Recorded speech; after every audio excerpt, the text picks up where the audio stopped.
Imagine building the greatest empire the world had ever seen, commanding armies, ruling millions, carving your name into stone across 3 continents.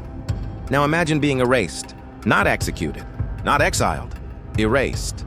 Every statue smashed, every coin melted down, every inscription chiseled off the walls. Your face gone, your name gone, as if you had never existed at all. The Romans had a punishment worse than death. They called it Damnatio Memoriae, the condemnation of memory. And the story of how it was used and who it was used against is one of the most chilling chapters in all of human history. Rome was obsessed with legacy.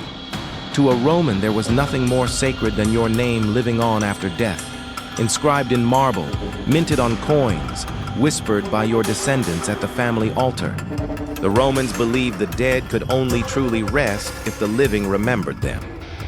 So what happens when the state decides you don't deserve to be remembered? Damnatio Memoriae wasn't just a punishment.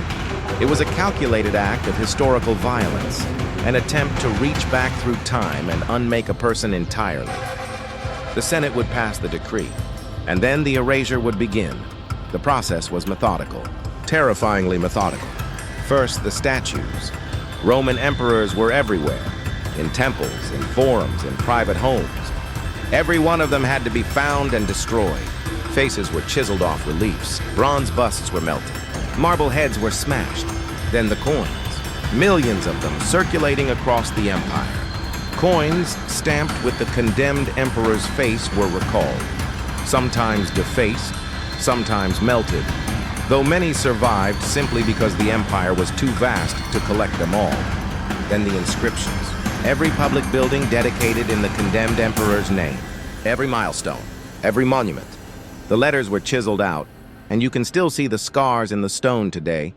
Blank spaces where names used to be. And finally, the records. Official documents were altered. History books rewritten. Future emperors would refer to the condemned only as the enemy or not at all. The goal was simple. If no one remembers you, you never existed. The most extreme case of Damnatio Memoriae in Roman history, the one that archaeologists are still uncovering today, belongs to Emperor Geta. Geta was the younger son of Septimius Severus. In 209 AD, his father died, leaving the empire to be ruled jointly by Geta and his older brother, Caracalla. The joint rule lasted less than a year. Caracalla invited Geta to a peace meeting in their mother's private chambers. When Geta arrived, Caracalla's soldiers were waiting. Geta died in his mother's arms, reportedly begging her to save him. He was 22 years old.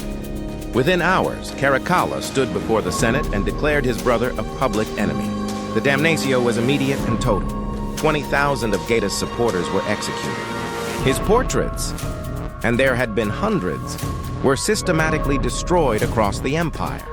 His name was removed from every inscription, and yet the Romans couldn't quite finish the job. In Egypt, a painting survived, a family portrait, Septimius Severus, his wife Julia Domna, young Caracalla beside her, and a smudge, a deliberate paint-over smudge where Geta's face used to be. Someone tried to erase him, but the shape of him remains. The ghost of a prince who was never supposed to be remembered. Here is the great irony of Damnatio Memoriae. It didn't work. Not because the Romans failed to destroy the physical record. They were extraordinarily thorough. It failed because the very act of erasure was so dramatic, so extreme, that it guaranteed people would talk about it. Historians wrote about the condemned emperors in secret. Soldiers passed down stories, and every blank space on every wall became, in itself, a monument to the person who had been removed.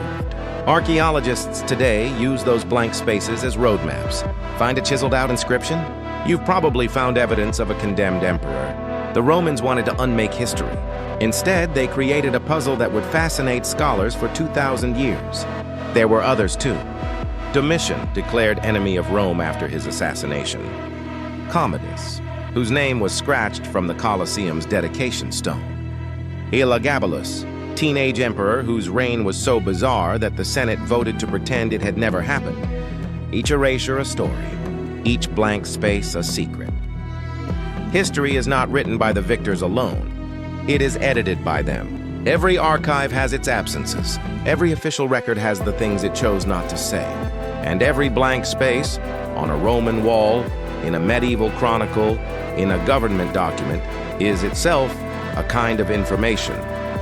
The question is never just what history tells us. The question is what it left out. This is Vaulted History. Subscribe, and next week we open another door.